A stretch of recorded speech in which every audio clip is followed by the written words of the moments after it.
जय जगन्नाथ।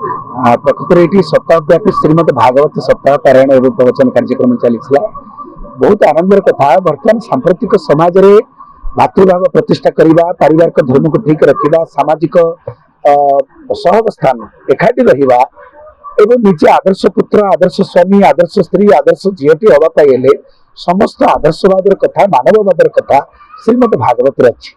भागवत हूँ अष्टादश पुराण सार।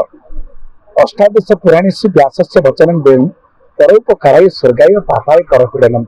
ये जिते गुड़े उपाख्यान कथा एथरे कहा जायछि, केवल केवल केवल परर उपकार करिया होछि धर्म, परर अनिष्ट करिया होछि अधर्म। किभली भाबरे लोक माने धर्म मार्ग रे जिवे, निजे शांति पाइबा सहित अन्य को शांति देबे, ये होछि भागवतर मूल उद्देश्य। तो ग्राम ग्राम रे भागवत टंगी थिला अतीत रे, जे सेति पई गाँव में कड़ी कजिया हेले समाधान होता भागवत टुंगी रे। कड़ी कजिया थाना को कोर्ट कचेरी जाऊला, समस्ते दुई भाई जाक आड़े गाँव में गोटे कड़ी जमी पाई गंडगोल करते, किंतु भागवत घरे पहुंची गले परस्पर कोड़ाकोड़ी होती, कहती भाई ये वृक्ष तल जेने आसी पथिकी विश्रांति बसी पुणी चलती श्रम सारी से वृक्ष नुही काहारी तेमंत ये माया संसार के पुत्र के पियर संसार नुही काहारी नबल मोहरी मरी। जो ज्ञान कथा, ये वैराग्यर कथा, ये भक्तिर कथा, ये तत्वर कथा यही श्रीमद भागवत कहुई। केवल मानव जीवन को एक श्रृंखलित रास्ता नापी धर्मशास्त्र अध्ययन करने एकांत जरूरी।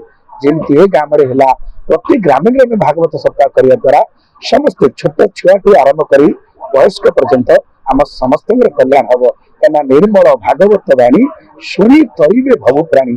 आजिकल अभाव कार धन ना, अभाव कार पैसा पत्र ना, पोशाक ना, खाइबार ना, गोटे कथा अभाव रोचे आध्यात्मिकता।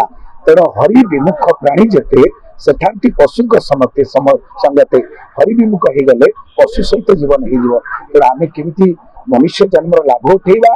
मनुष्य जन्म अच्छी लाभ जेबे गोविंदे करे भाव, जेबे गोविंदे भाव नहीं ये मनुष्य जन्म लाभ ना। तेणु मनुष्य जीवन लाभ पाई समस्त प्रभु सहित भाव जोड़ापी ये भागवत सप्ताह आयोजन कर आशा करुचु आपण मान माध्यम ये भागवत माध्यम श्री जगन्नाथ महाप्रभु महिमा प्रचार हो, भागवत घरे घरे पहुंचू यही आशा और विश्वास नहीं ये अनुष्ठान ग्राम ग्राम भागवत प्रचार कर। पंडित मानस कुमार आचार्य पत्रपड़ा भागवत प्रचार समितिर संपादक बालिगुड़ा ब्लॉक आज कार्यक्रम रही 7 दिन व्यापी जो मुख्य आम ये अंचल भागवत सप्ताह बसी नथिला को ग्राम ग्राम मध्य आमर निकटस्थ गाँ गोपीनाथपुर बोली अच्छी से भागवत सप्ताह वार्षिक हुए, किंतु आम अंचल के सामूहिक भाव भागवत सप्ताह प्रवचन कार्यक्रम हो नाला। ये प्राथमिक स्तर में मोर पड़िशा गाँव पिला माने, मो गाँव समस्त पिला माने, माँ माने समस्त सहयोग कर आज ये भागवत सप्ताह अंतिम दिवस। आज सप्ताह सारा प्रवचन कार्यक्रम अनेक साधु दूर दूरांत आसी प्रवचन कार्यक्रम सारी।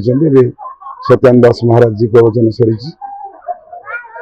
रात की प्रवचन कार्यक्रम अच्छी साधु आसवे कौन कहे आज जो कौन आगामी दिन लक्ष्य रही कि भाव में गीता और भागवत पाठ लोग गाँ गाँव यार प्रसार प्रचार हम कौन कार्यक्रम नहीं आम भागवत टुंगी प्रचार समिति तथा जो आज जो आमर बाबा सत्यान दास महाराज जो कथा कही गले आम से इंस्ट्रक्शन अच्छी पूर्व जे किसी जो डिस्टर्ब गाँव में जो भाई भाई डिस्टर्ब हुए से पूर्व भागवत टुंगी ही समाधान कर से परवर्ती वर्तमान काल को थाना फांडिकी गले अड़तन है मैंने थाना फांडिकी जाऊँ।